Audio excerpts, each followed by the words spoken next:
Parliament और assembly में कौमों की तकदीरें लिखी जाती हैं। हकीकी तकदीर का मालिक तो खुदा है, लेकिन असबाब की दुनिया में सारी पॉलिसियाँ इस वक्त बनती हैं, असम्बली में बनती हैं। टोरंटो वालों ने तुम पर जो जुल्म ढाया है, ये मस्जिद की दुआओं से इनके जुल्म का खात्मा नहीं होगा। जब तक तुम्हारा अपना कायद ईमानदार नहीं होगा, टोरंटो के जुल्म से तुमको कोई नजात नहीं दे सकता। देख जालिम तमन्ना हम भी रखते गए, देख जालिम तमन्ना हम भी रखते गए। ओ महेश चौगले, अगर तुम मोदी रखते गए तो हम भी ओवैसी रखते गए। और रियाज आजमी, अगर तुम अखिलेश रखते हो तो हम भी अकबर रखते गए।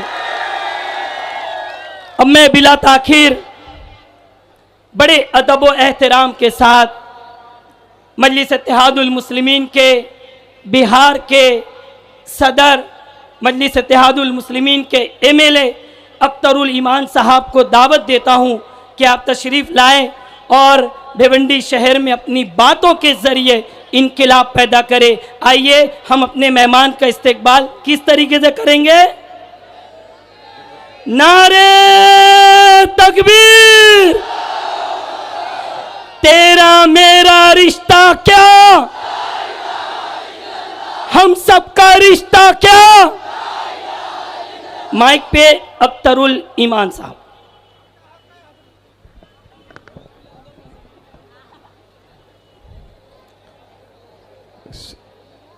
वतन अजीज़ के मशहूर व मारूफ शहर व रसूल बलाद बम्बई के हल्का भिवंडी के इस इनकलाबी और इंतखाबी जलसे में तशरीफ़ फरमा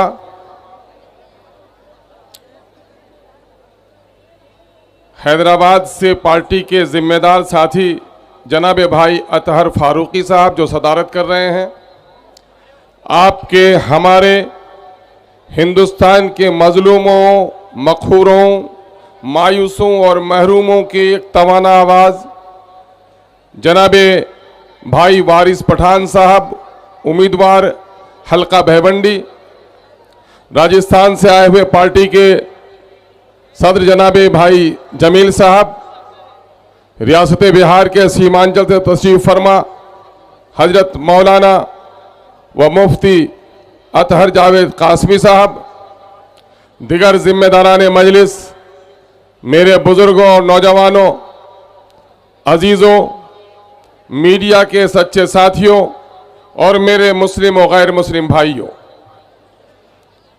आपके चेहरे बुशरे को देखकर, आपकी पेशानी की रमक और आँखों के नूर को देखकर अब ये यकीन पुख्ता एतमाद में तब्दील हो गया है कि इंशाअल्लाहुल अज़ीज़ भिवंडी की आवाम ने अब की बार फैसला कर लिया है, जालिमों से नजात हासिल करने का फैसला कर लिया है और अपने मुकद्दर को संवारने के लिए अपनी सफ़ों में इत्तेहाद पैदा करना और अपनी क़यादत को पैदा करने का फैसला कर लिया है। इसके लिए हम आपको मुबारकबाद देते हैं। मेरे अजीज़ों, मैंने मुख्तलिफ जलसों में इस वक्त इख्तिसार के साथ अपने नौजवानों के सामने में मुल्क के तारीख़ी वाक़यात को बहुत ही संक्षिप्त में रखने की कोशिश की है। नौजवानों, कारोबारी साथियों, मजदूरों और ताजिरों, इस वक्त हमारी नई नस्ल हकीकी तारीख से महरूम हो गई है। इसलिए मैं चाहता हूं कि वतन अजीज़ में आज जो मुसलमान हर तरफ परेशान है, हर तरफ मायूस है, कहीं आलिम की दाढ़ियां नोची जाती हैं, कहीं उनके सरों के ताज टोपी को उछाला जाता है, कहीं हमारी बेटियों के बुर्के तार तार किए जा रहे हैं, खुदा के घर मुकद्दस मस्जिदों पे तालाबंदी की साजिश चल रही है, खाने खुदा को तोड़ा गया है, कब्रिस्तानों पर नाजायज कब्जे हो रहे हैं, वक्फ बिल के जरिए से औकाफ की जायदाद को हड़पने की नापाक साजिश हो रही है और पूरे मुल्क में मुसलमान इस वक्त मायूसी से और परेशान हाली से दो चार है। मेरे अजीज नौजवानों, तुम उम्मत मुस्लिमा के फर्द हो, दुनिया की मुहज्जब तरीन कौम तुम हो, तुम्हारी तहजीबी अलामत तुम्हारे अफ़आल व अक़वाल से ज़ाहिर होने चाहिए। जिस महफिल में जब बैठो उस महफिल के अदब का तकाजा है जो तुमसे मुखातब होता है वो तुम्हारा अमीर होता है। और इस वक्त जान लो, या उठने के लिए भी बैठने के लिए भी तुम्हें आदाब महफिल का ख्याल रखना पड़ेगा, चूंकि इस वक्त क़यादत को जन्म देने के लिए आए हो। और मेरा कायद आज वारिस पठान जब बैठा हुआ है, वो खड़े होने के लिए हो कहे तो खड़े हो जाओ, बैठने के लिए कहे तो बैठ जाओ। अगर ये अतात सब बंदी सीख ली और अपनी अमीर की अतात सीख ली तो फिर तुम्हारी सफ़ों में कभी दरार पैदा नहीं होगा। मैं तुमको इसके लिए मुबारकबाद पेश करता हूं। मेरे अजीजों, इस मुल्क में, हिंदुस्तान में इंसान इंसानों से नफरत करता था। दलित भाइयों को अमीरों के दरवाजे पर, बड़े लोगों के दरवाजे पर जाते वक्त मुख्तलिफ किस्म के हालात से दो चार होना पड़ता था। कमर में हांडी बंदी होती थी, झाड़ू बंदा होता था, इसलिए कि जब वो अमीरों के दरवाजे पे जाए, जहाँ कुत्ता और सूअर भी चले, उसके पाँव के निशानात रह जाएं तो रह जाएं, लेकिन दलित के पाँव के निशान नहीं रहने चाहिए। अगर थूकने की जरूरत हो तो वो कुत्ता और बिल्ली को मैला करने की इजाजत थी, लेकिन दलितों को बड़ों के दरवाजे पर थूकने की भी इजाजत नहीं थी। इस मुल्क में साहबा आए, ताबई आए और हमारे असलाफ ने इस मुल्क में दलित भाइयों को गले लगाया और इस्लाम का पैगाम उस तक पहुंचाया और उन्हें बताया कि इस संसार का खुदा ही एक नहीं है, बल्कि सारे इंसान एक माँ बाप के औलाद हैं। तुम मेरे भाई हो, तुमको मैं गले लगाता हूँ। वो दलित आंखें फाड़ फाड़ कर देखने लगा और नतीजा ये हुआ कि एक बड़े तबके ने कलमा ला इलाहा इल्लल्लाह पढ़ा। मेरे भाइयों, इस मुल्क में दलितों को इज्जत देने का काम मुसलमानों ने किया। फिर अल्लाह ने इस मुल्क में मुसलमानों को बादशाहत बख्शी तो इंसाफ और अदल कायम किया। शमशीरों की ताकत पर दुश्मनों का गर्दन तो जरूर काटा, लेकिन ताकत की बुनियाद पर किसी को कलमा पढ़ने पर मजबूर नहीं किया। और टुकड़े टुकड़े के भारत को अगर किसी ने महान भारत बनाया तो योगी के बाप ने, मोदी के पिता ने नहीं बनाया। अगर टुकड़े टुकड़े के भारत को किसी ने महान हिंदुस्तान बनाया तो उसका नाम औरंगजेब रहमतुल्लाह अलैह। तीसरी तारीख में तुम्हें बताता हूं कि जब मुल्क गुलाम हो गया और अंग्रेजों से नजात हासिल करने की कोशिश की गई तो सबसे ज़्यादा गर्दन अगर किसी ने कटाई तो मुसलमानों ने कटाई, और मुसलमानों में भी सबसे ज़्यादा गर्दन अगर किसी ने कटाई तो हमारे उलमा ने कटाई। 1857 की तारीख तुम्हें याद होनी चाहिए कि दिल्ली से पेशावर तक का कोई ऐसा दरख्त न था जहाँ उलमाए दीन को फांसी के फंदे पर लटकाया नहीं गया था। अजीज नौजवानों, याद करो, दलितों को इंसान होने का पैगाम, टुकड़े टुकड़े के मुल्क को अजीम हिंदुस्तान बनाने का काम, या फिर अंग्रेजों से नजात हासिल करने के लिए मुसलमानों ने जो कुर्बानी दी है उसकी कोई नज़ीर नहीं पेश कर सकता। लेकिन आज आज़ाद हिंदुस्तान में हालात क्या हैं? आज़ाद हिंदुस्तान में मुसलमानों के हालात दलितों से बदतर हो गए हैं। जो चाहता है उन्हें जलील कर देता है।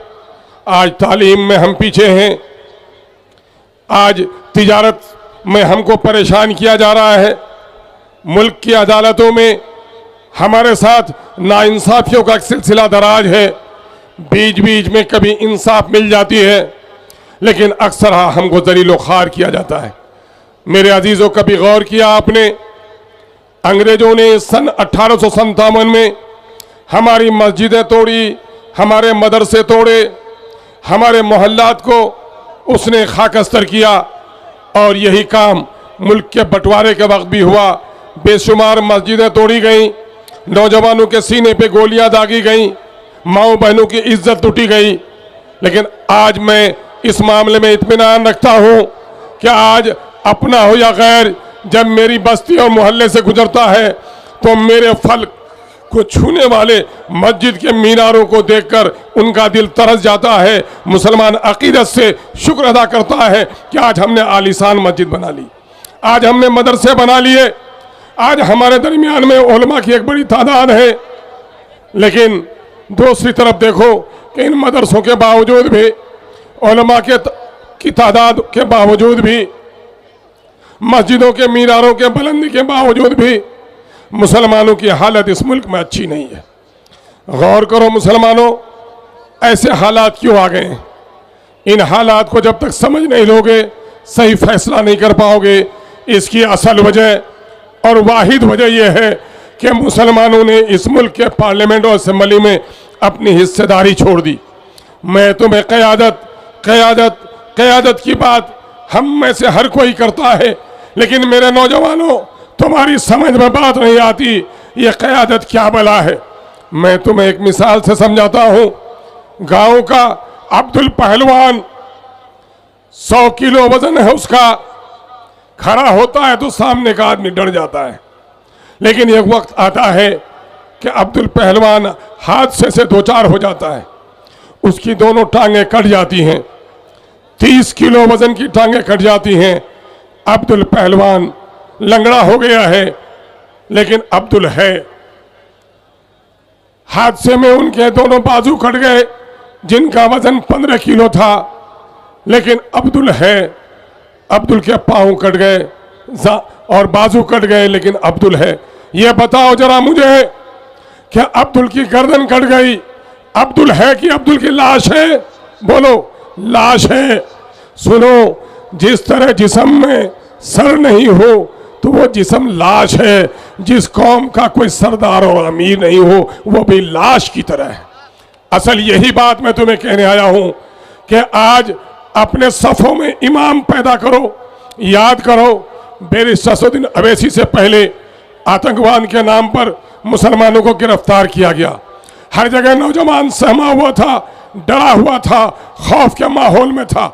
आज कुछ नामाकूल लोग कहते हैं अवैसी के चीखने से बीजेपी मजबूत होती है।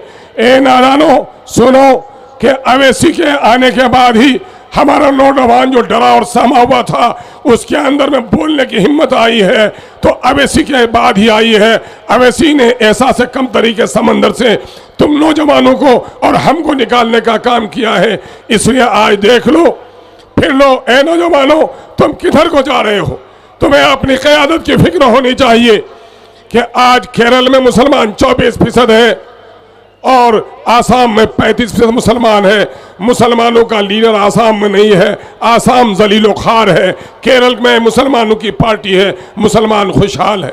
12% मुसलमान तेलंगाना के अपने सियासी अमीर को माना है और 12% मुसलमान जितनी खुशहाली से जीता है, देश के दूसरे हिस्सों में मुसलमान को इज्जत नसीब नहीं है। ये कौन सी ताकत है? ये ताकत है तुम्हारे इत्तेहाद की ताकत, तुम्हारी सियासी कुव्वत का नाम है। इसलिए मैं अक्सर यह कहता हूँ, रिश्तेदार तुम्हारे बड़े अमीर हो कबीर हो, एक साथ तुम्हारे मामू खालू फूफा मर जाए, बच्चा यतीम नहीं होता है। जब बाप मर जाए, चाहे मजदूर हो या लकवा के बिस्तर में हो, जब बाप मर जाता है बच्चा यतीम हो जाता है। ए मेरे गय्योर नौजवानों, जिस कौम का कोई लीडर नहीं वो कौम भी यतीम हो जाती है। आज मुसलमानों की ये दुर्गत है, सिर्फ इस वजह से है कि उसके अंदर में इमामत और क़यादत का फुकदान हो गया है। मैं तुमको बताऊं, मैं उलमा कराम की रोशन पेशानियां देखता हूं, मैं जो मुताला करता हूं सीरत पाक का, तो ये पाता हूं कि प्यारे आका सल्लल्लाहु अलैहि वसल्लम की हयात तैयबा 63 साल है। 40 साल तक आपने मक्का की वादियों में वो आला अखलाक किरदार की जिंदगी गुजारी कि चांद में भी दागो धब्बा था, लेकिन अब्दुल्ला के लाल के किरदार में कोई दागो धब्बा नहीं था। अरब की सरजमीन ने ऐसा मासूम बचपन, ऐसा निराला लड़कपन और ऐसी बेदाग जवानी नहीं देखी। लोगों ने अमीन व सादिक कह दिया और ऐलान नबूवत के बाद 13 साल तक आपने मक्के में दावत दी, दावत बामुशक्क़त दी, गालियां सुनी, इस्तेहज़ा बर्दाश्त की, सोशल बाइकआउट बर्दाश्त किया, ताइफ के मैदान में पूरे जिस्म अतहर को लहूलुहान कर दिया। लेकिन मालूम है कि आप पर कलमा पढ़ने, आपके हाथों में कलमा पढ़ने वाले की तादाद बहुत कम थी और हिजरत के वक्त 178 साहबा आपके साथ थे। लेकिन वही नबी रहमत जब मदीना पहुंचे तो 2 साल के अंदर में जंग बदर में अल्लाह ने आपको फतह व कामरानी दी और 8 साल के अंदर में फतह मक्का किया। नौजवानों, अहले इल्म, जरा गौर करो, मक्के और मदीने में तहरीक को इतना फर्क क्यों है? बात साफ सुन लो कि मक्के में सिर्फ दावत थी, कुव्वत नहीं थी, लेकिन मदीना जब मुसलमान पहुंच गया तो दावत भी थी और अपनी जमात की कुव्वत भी थी। न हो अगर कुव्वत नाफिजा तो इस्लाम भी फ़कत एक फ़लसफ़ा है। इसलिए कुव्वत नाफिजा को पैदा करने के लिए अपनी सफ़ों में इत्तेहाद पैदा करना ज़रूरी है। आपको कहा गया मुनफ़ियत एक है इस कौम की, नुक्सा भी एक ही सबका नबी, दीन भी, ईमान भी एक। क्या बड़ी बात थी, होते जो मुसलमान भी एक, कहीं फ़िरका बंदी है, कहीं ज़ातें हैं। क्या ज़माने में पिनपने की यही बातें हैं। ए भिवंडी के लोगों, अब की बार मैं सिर्फ आपको पैगाम देने आया हूँ कि आप अपनी सफ़ों में इत्तेहाद पैदा कर लो। पार्लियामेंट और असम्बली में कौमों की तकदीरें लिखी जाती हैं। हकीकी तकदीर का मालिक तो खुदा है, लेकिन असबाब की दुनिया में सारी पॉलिसियाँ इस वक्त बनती हैं, असम्बली में बनती हैं। टोरंट वालों ने तुम पर जो जुल्म ढाया है, ये मस्जिद की दुआओं से इनके जुल्म का खात्मा नहीं होगा। जब तक तुम्हारा अपना कायद ईमानदार नहीं होगा, टोरंट के जुल्म से तुमको कोई नजात नहीं दे सकता है। तुम्हारी जो सड़कें टूटी पड़ी है, हॉस्पिटल नहीं खुले हैं, बच्चों को अच्छे स्कूल नहीं मिल रहे हैं, बीमार माओं को दवा नहीं मिल पा रही है, दर्द जहम में औरत रोती है और पेट का बच्चा भी मर जाता है और वो औरत हामला भी मर जाती है, तुमको दवा नहीं मिल पाती। ये सिर्फ मस्जिद की दुआओं में गिरगिराने से नहीं होगा। यकीनन है कि मस्जिद की दुआओं में आहो फगा में बड़ी ताकत है, लेकिन जिस खुदा से तुम दुआ करते हो उस खुदा ने कह दिया है कि हमसे दुआएं भी मांगो, लेकिन कोशिश किए हुए नाकारा लोगों की दुआओं को हम कबूल नहीं करते हैं। पहले तू कोशिश कर, मैं तुमको बताता हूँ तकदीर उमम क्या है। शमशीर सना अव्वल, ताऊस और रबाब आखिर। पहले तलवार चलाएगा तब सरदारी मिलेगी, तस्बीहात से सरदारी नहीं मिल सकती है। इसलिए मैं आपसे गुजारिश करने के लिए आया हूँ कि आज ये खबर मिलती है, हमारे नौजवान आज चंद सिक्कों के से वोट भेज देते हैं। मैं तुमको नसीहत करता हूं नौजवानों कि अगर चंद सिक्कों की वजह से कोई औरत अपनी इस्मत को दागदार बनाती है, तवाइफ कहलाती है। याद रखना, एक औरत जिस्म बेचती है बाहमी रजामंदी से तो गुनहगार है, तवाइफ है, लेकिन एक शख्स जो अपने वोट का सौदा करता है वह 70 तवाइफों से ज्यादा मुजरिम है, इसलिए कि गलत लोगों को चुनकर अपने कौम को बर्बाद करता है। याद रखना, तुम वोट देने जाओगे, शहादत की उंगली खड़ी करोगे, तुम गवाही देने जा रहे हो। दिल पर हाथ रखकर देख लेना कि जो शख्स तुम्हारे म्युनिसिपल कॉर्पोरेशन का यहाँ पर तुम्हारा मेयर रहा, उसने तुम्हारी खैरियत नहीं ली। ये साइकिल वाले आकर आज हर जगह मुलायम के इशारे पर मुसलमानों की क़यादत को ख़त्म करने की कोशिश की जा रही है। यही मुलायम सिंह की पार्टी है, यही अखिलेश है। याद करो 2013 में मुजफ्फरनगर में तुम्हारी माओ बहनों की इज्जत टूटी गई। ये नाश तमाशा सफाई में देखता रहा। अगर तुमको उन जालिमों से बदला लेना है, गोदरा की चीखती हुई बिल्किस के आंसुओं को पूछना है, सोहराब के आंसुओं की कीमत तुमको अदा करनी है, तो मेरे भाइयों अपने वोट का सौदा मत होने देना। अपना एक एक वोट अपने ज़मीर की आवाज पर, पतंग के निशान पर डालना। जानो, अगर यहां से साइकिल जीतेगी तो मजबूत कौन होगा? बोलो, कौन होगा? अखिलेश। अरे ये खामोश मिजाजी तुम्हें जीने नहीं देगी। इस दौर में जीना है तो कोहराम मचा दो। जालिमों का नाम लेते हुए मत डरो, फिरौन और हामान का नाम हम लेते हैं। बोलो, साइकिल जीतेगी तो कौन मजबूत होगा? और दूसरी पार्टियां जीतेंगी तो बीजेपी जीतेगी तो कौन मजबूत होगा? मोदी मजबूत होगा। और वारिस पठान जीतेगा तो कौन मजबूत होगा? अवैसी मजबूत होगा। अवैसी जब सीना तान कर पार्लियामेंट में बोलता है तो तुम्हारा सीना चौड़ा होता है कि नहीं? तुम्हारी गर्दनें ऊंची होती है कि नहीं? तो अपनी गर्दनों को ऊंची रखना है कि नहीं? अगर अपनी गर्दनों को ऊंची रखना है, अपने सीने को चौड़ा करना है, और उन कमबख्तों को भी कह दो कि अवैसी के बोलने से क्या होता है। ए नादानो, जब तुम्हारी पैदाइश हुई थी, जब तक तुम नहीं रोए थे, माँ रोती थी। जब तुम रोने की आवाज आई तो माँ को खुशी हुई कि मेरा बेटा गूंगा पैदा नहीं हुआ है। कहते हो बोलने से क्या होता है? पूछ लेना अपनी अम्मी और अब्बा से कि बोलने के बाद ही तुम्हारे माँ बाप का निकाह हुआ था। तुम कहते हो बोलने से क्या होता है? तो मोहसिन इंसानियत ने पैगाम दिया, जब बुराई को देखो तो ताकत से रोको, हाथ से रोको।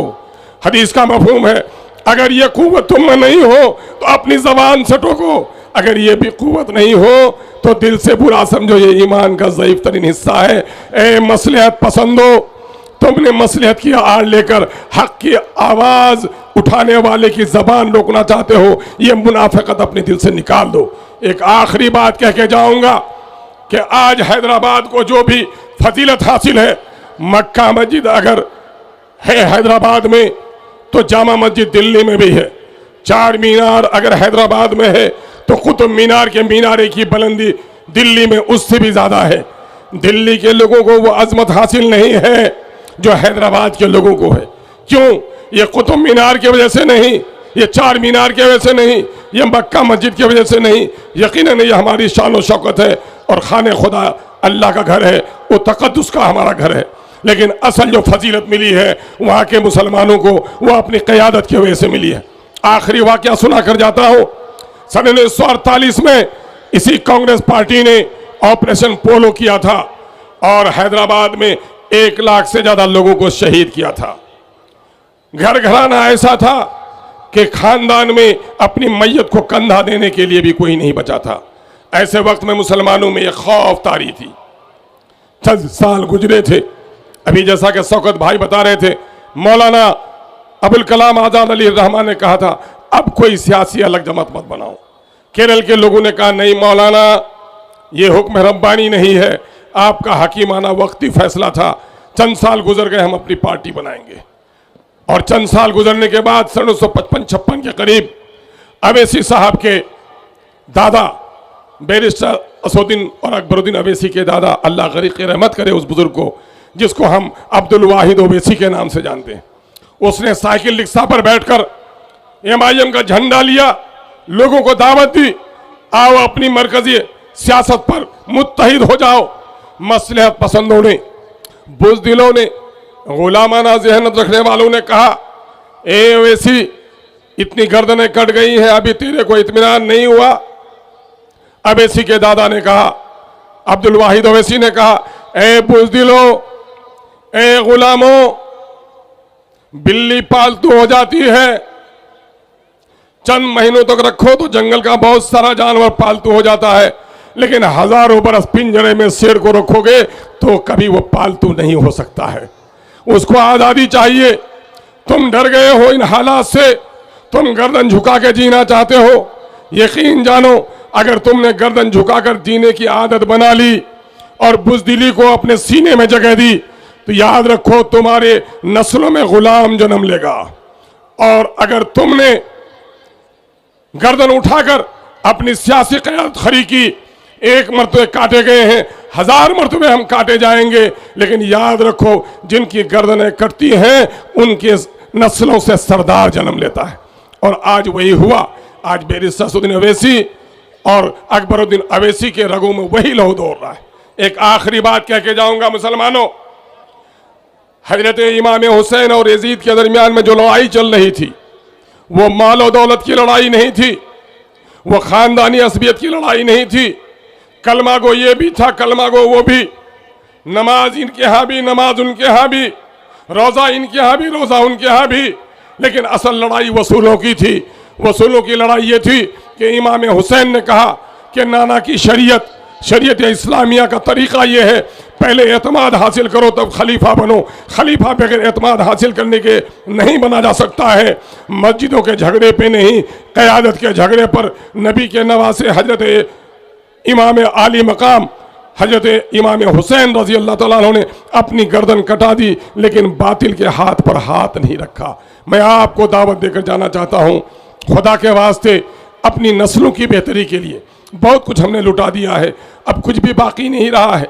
नौजवानों के सीने पे गोलियां चलाई गई, हमारे कारोबार उल्टे गए, भेवंडी की आग के धुएं अब भी महसूस करते होंगे आप।